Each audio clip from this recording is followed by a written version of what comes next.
Hey guys, it's Greg from BitGoblin again, and now that we're past the holidays, I have most of the hardware that I need for my upcoming Yax build for my video project files. I did a video a little while ago about the part selection where I mentioned I was going with the Cooler Master HAF Evo case, and as you can see here from this B-roll, I did not get that.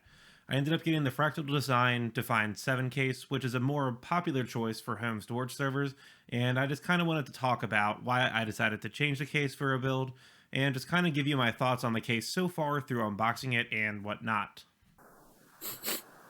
You smell that? It smells like a bit goblin.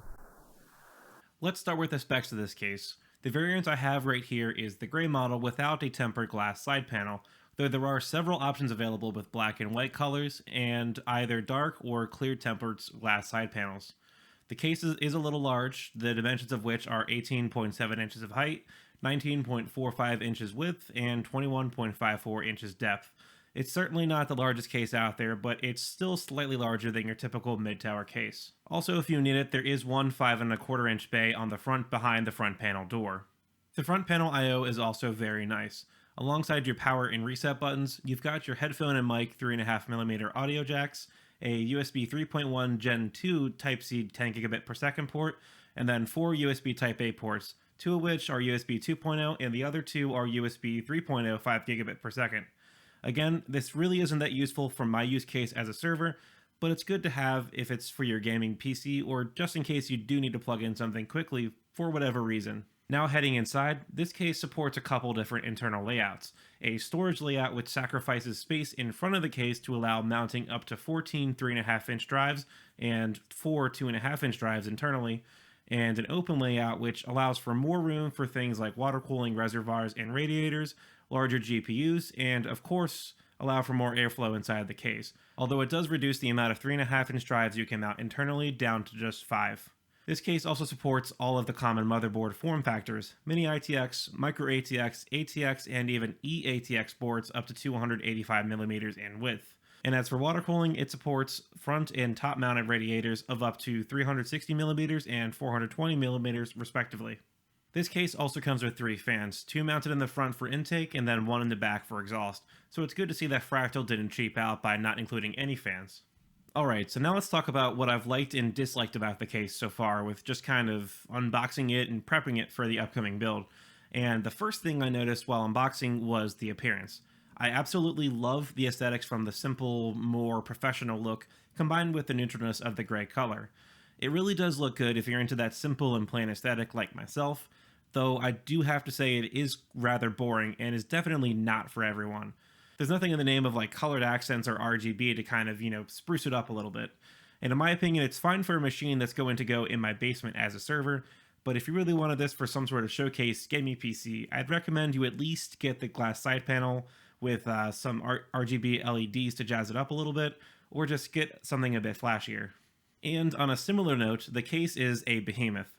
I honestly don't know what I was expecting upon opening this thing, but man, am I impressed with the size. And there's even an XL version too if you need it to mount up to 18 drives. But anyways, of course it has to be really large to have enough space to fit all of those drive bays, up to an eATX motherboard, and space for water cooler in the front or top of the case, and to do all this comfortably so you're not running into space or airflow issues in the process. But if you have space constraints, I'd highly recommend checking out the dimensions I listed earlier to make sure it'll fit where you need it to. And of course, this massive size is not a bad thing, since it does give it great expandability in terms of storage, which is why I bought it in the first place. I'm starting with just 3 drives, so the 14 bays is a bit overkill, but I do want to upgrade my camera and start doing higher quality and resolution videos in the near future, and for that I will need a ton more storage when I eventually do make that transition. So having the room now will be great so I don't have to buy a new case later on down the road and transplant the system. I will admit some of the spots to install the drives are a little bit awkward in my opinion, with tubing at the top of the case in place of fan mounts, but the case would probably need to be a bit bigger if they had 2 more slots in that cage in the back, so I guess that's okay. On a more negative note, I am kind of concerned about the airflow in this case, especially when in the storage layout. There really doesn't seem to be much in the way of intake, with the front panel being solid, and the only way for air to get in is through these tiny little gaps in the side. I haven't tested it to see if it'll be an issue for me, because, I've really just unboxed it, but I guess if it does become an issue, I can just throw some fans in the bottom to help bring in more fresh air. and there already are some filters in the bottom, so I won't have to worry about that. Exhaust has a similar problem with the only available place for hot air to escape is through the one fan in the back, plus whatever openings are in the PCI expansion brackets. But this also can be remedied by popping off the top panel and even mounting some fans up there to exhaust more air. Moving on to some more smaller stuff, the selection of front panel I/O is nice to see. It offers some degree of like modern or newness with the 10 gigabit USB Type-C port, and also some flexibility with the 4 USB Type-A ports, plus the audio jacks, which can come in handy if you just need to quickly plug in an audio device. I also really appreciate the toolless side panels and front panel. All you gotta do for the side panels is pull on this little tab on the back till the top corners pop out and then lift it up. And then the front panel swings open on a hinge, like a door, and you can also reverse it if you'd rather open it from the other way. The side panels are held in place by these little like ball locks, and it's really cool because that means you can open up your case without any tools, say if you just need to rerun a cable or clean out some dust or something. Another neat thing is the inside of this case is lined with sound dampening material, so if you do have some really noisy hardware inside, like 14 hard drives which can get pretty loud at times, this should help it stay quiet while the case is closed. And there are some other smaller things that I liked and disliked about the case, but now I would like to discuss why I ended up choosing this case over the Cooler Master one, and that's really a combination of two reasons: expandability and price. Starting with expandability, the Cooler Master HAF Evo case has two hot swap 3.5 inch bays on the front, with two 5.25 inch bays that I was planning on chucking a hard drive cage in for 5 total bays that are easily accessible from the front of the chassis. And I believe there are also some other bays available inside the chassis. But as I'm hoping to go to a high resolution camera sometime this year, which will in turn require more storage space, I fear that the case will quickly run out of spots to put more drives, and I would need to go to a larger case, like the Defiant 7, in a relatively short time frame anyway. Thus, I landed on prioritizing a bit more storage capacity with something like 8 to 10 slots over the ability for hot swap bays, and cases like this Fractal Defiant 7 came up. The problem with them, which is why I ended up going for the Cooler Master case in the first place, is that a lot of these cases are really expensive, going for $200 plus regularly, and even the Silverstone CS308D, I believe the model number is, the case that Gamers Nexus used a year ago for a new NAS, is frequently over $300. The HAF Evo being at only $130, not on sale, was a nice selling point even with the limited expandability. But when I went to go buy the case, I saw the gray version of the Fractal Defiant 7 case was on sale for $130 on Newegg, and was like, huh, yeah, I'm gonna take that.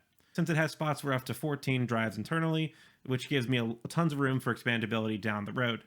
Now this case is quite a bit bigger, and I do lose the ability for hot swapping drives from when they die out, but I recently replaced the storage rack I'm using for my servers, so it should fit easily, and it's not really a huge loss not being able to hot swap drives. It just means that when a drive dies and I need to replace it, I just need to shut the NAS down and crack it open when that happens. So to wrap it all up, I'm kind of excited to get this thing built and running since this case seems pretty cool. I love building PCs, and I'm kind of running out of space quickly on my other NAS, so I'll need it sooner rather than later. Overall, the case though is pretty flexible, being both great for a server and a gaming PC, with it having so many options between a couple internal layouts, supporting several motherboard sizes, and all that jazz. Even with its warts, mainly that it's kind of plain looking and airflow possibly being an issue, I can see many possibilities for using this case, though of course your mileage may vary and not every case will make sense for every build. But now I'm curious to know what your thoughts are on this case if you've used it before, or if you have an idea of another case you'd like me to take a look at. So be sure to sound off in the comment sections down below. If you disliked the video, then you know what to do, but if you did like it, then go hit that like button and also get subscribed and hit the bell icon so you can keep up with my latest videos and show your support. I've also got a Discord server if you'd like to join the community and just chat and hang out with us, or if you need it, there are several channels to get help. I hope you all have a great day, and I will catch you in the next one.